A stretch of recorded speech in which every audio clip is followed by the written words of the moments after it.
Olá, esse é mais um fichamento da série de fichamentos que eu estou tentando fazer justamente de forma em vídeo. O fechamento dessa vez é do texto Dependent Distracted Board Affective Formations in Network Media, da Susana Pazzone, desculpa a pronúncia.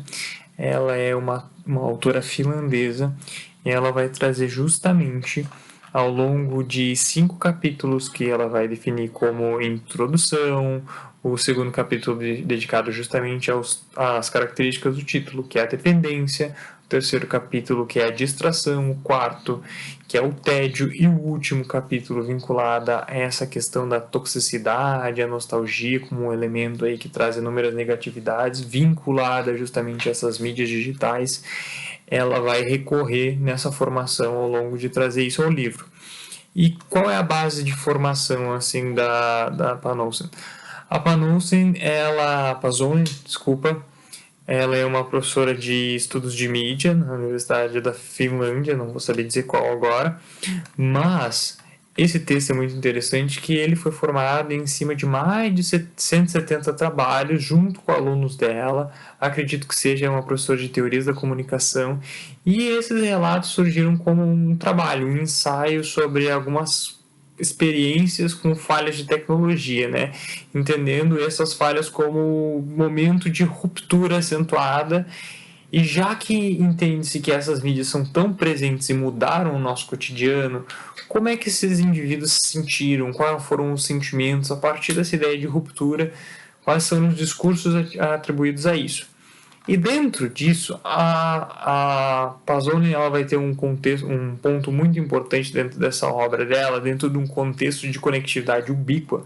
Claro que aí ela vai entendendo a partir de um contexto da Finlândia, né, que tem muito acesso à internet, a dispositivos como smartphones, mas pensando nesse contexto de muitas pessoas com conectividade, atividades mundanas atravessadas pelo imperativo da conexão, entende-se que existe uma dependência, mas dessa dependência ela vem de um aspecto infraestrutural da nossa sociedade, porque a nossa sociedade depende de trabalho, relacionamento, afetividade, que são cruzadas, afetadas justamente por essas mídias.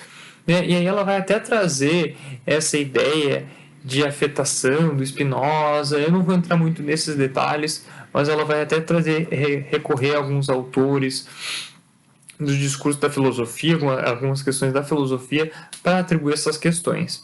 Então ela vai dizer que justamente esse aspecto infraestrutural é o que condiciona essa ideia de dependência, mas ela ressalta, existe sim uma dependência, mas essa dependência não pode ser encarada como vício.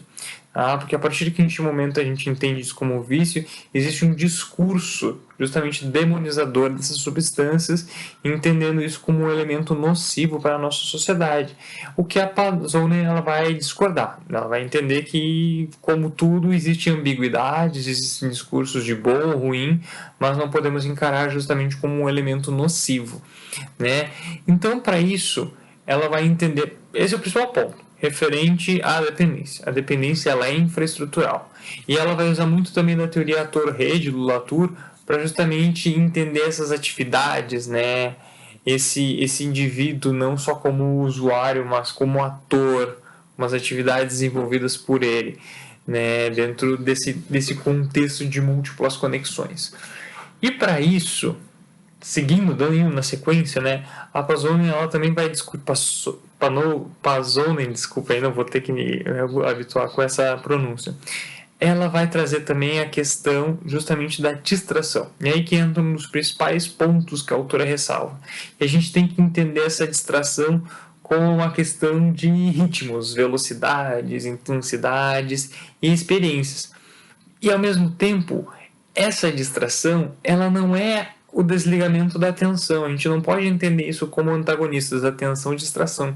Elas são entendidos em escalas. É a escala da mesma questão, né? Então eles têm níveis de apego diferentes, mas são a mesma situação. E o que ela vai dizer? Essa questão da distração ela já vem surgindo não como um elemento da vida contemporânea, mas ela já surge desde a Idade Moderna, né? Junto justamente com esse nível de aceleração, a gente acaba se envolvendo em atividades multitarefas, e ao mesmo tempo existe um contexto que ela vai trazer, recorrer até o George Simon, lá justamente nas metrópoles e a saúde mental, como existe uma ideia de edificação nas grandes cidades, a gente está ficando justamente distraído ou atenção demais, e como isso se recorre, isso acaba sendo fluido. E dentro disso é interessante que nessa questão também de distração e também de tédio, que vão ser pontos bem coligados, ela vai trazer até a ideia de Parmakaton. Pharmakaton, agora eu não sei qual direta a pronúncia, presente desde a obra do Platô.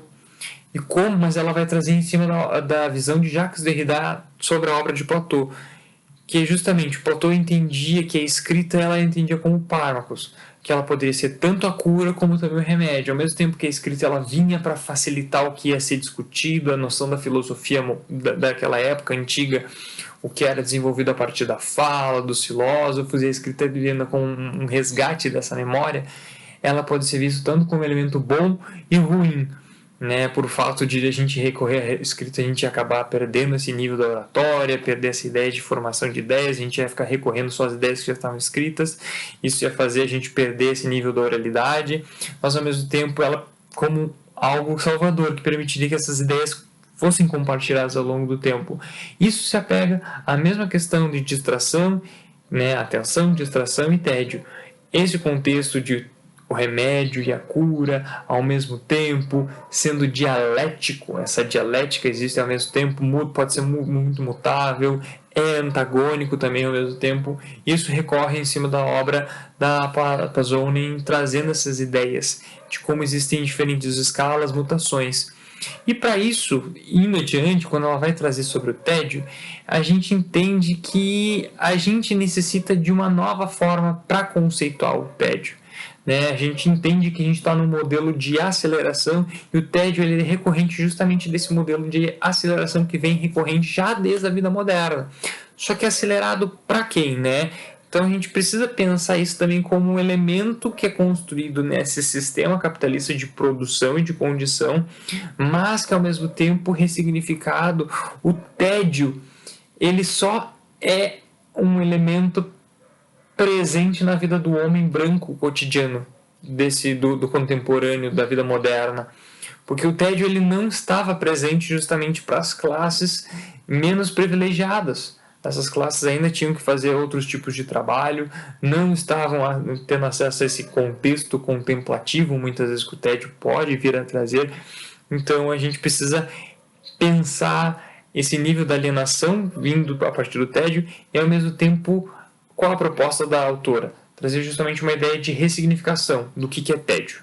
Porque justamente o tédio engloba o fascínio, mas ao mesmo tempo ele não pode ser visto justamente como uma ideia de paralisia, de estar ali paralisado, sem querer envolvido. Trazendo então essa ideia de que o tédio pode trazer inúmeros resultados, que são tanto positivos quanto negativos. Mais uma vez, essa ideia da narrativa da ambivalência. Né, que a gente pode ter momentos contemplativos imbricados já graças ao tédio, insights criativos, né, ela vai trazer exemplos de autores que justamente por conta do tédio desenvolveram ações mais práticas e produtivas no seu cotidiano e até mesmo como algo que necessita ser superado, como algo que a gente precisa vencer o tédio. E as redes sociais elas acabam justamente aparecendo isso como elemento de tédio e elemento sanador do tédio. Então onde é que isso entra, né? Elas estão ali como sanadora, mas ao mesmo tempo ela é o tédio. Então isso acaba sendo discorrido e presente dentro da obra da Pasolini. Outro elemento e último é justamente a ideia da nostalgia. E que a nostalgia ela aparece como um elemento salvador da vida, para retornar um elemento autêntico da vida contemporânea, né? Que a gente acabou perdendo muitos elementos, existe a perda desses elementos a partir do momento em que a gente acaba inserindo cada vez mais as mídias digitais no nosso cotidiano, que a gente acabaria perdendo a nossa essência das relações pessoais, ou dos momentos em família, ou de um momento da autenticidade. Então, onde entra isso? Essa ideia da nostalgia, a autora vai trazer que ela é um discurso justamente referente às classes mais privilegiadas, porque quando ela traz sobre momentos mais brilhantes, momentos melhores que foram vividos no passado, muitos desses momentos não são uma realidade absoluta para grande parte. Então, para quem são esses momentos brilhantes? Talvez para as classes dominantes, principalmente homens ou brancos privilegiados, e os demais ainda foram estigmatizados dentro do sistema, então não existia essa nostalgia, essa ideia de nostalgia. Então essa ideia ela vem muito com um resgate de uma narrativa e justamente isso é um ponto que fica imperativo bem forte, né, dentro dessa obra, em que justamente essas mídias digitais são encaradas como problemáticas. Qual a solução? O detox. E o detox acaba sempre surgindo como uma solução. Então existe essa ideia de que a ruptura do consumo ou a ressignificação do consumo ela acaba sendo entendida como a solução desse indivíduo, mas nem sempre isso pode ser visto dessa forma, porque isso na verdade é uma forma de simplificar a questão a partir de uma narrativa que é ambivalente, que é dicotômica, que vai dividir em dois pontos e que precisa ser revista. Então, justamente a obra da Pasolini, ela vem como uma forma de ressignificar esses elementos de dependência, distração, atenção, tédio, nostalgia, para justamente a gente pensar de uma maneira mais crítica sobre elementos que fazem parte do cotidiano do uso dessas tecnologias. Então, eu acredito que dentro de uma maneira geralzona, assim, conseguir fazer um fechamento sobre isso, tem elementos que justamente para meu trabalho, que é sobre detox digital, são extremamente interessantes, porque ela traz elementos exemplos bem vividos, assim, até mesmo a partir das narrativas dos alunos dela. Então isso fica bem presente na obra, a gente consegue ver essa narrativa, ritmos, elementos que são encarados a partir dessa ideia de escalas. Né? Não existe só uma coisa, a gente não pode ver simplesmente separado, existe a ideia do contextual, a ideia de inserido dentro da história. Então isso fica bem interessante para ver na obra da Pasolini. Seria isso. Valeu!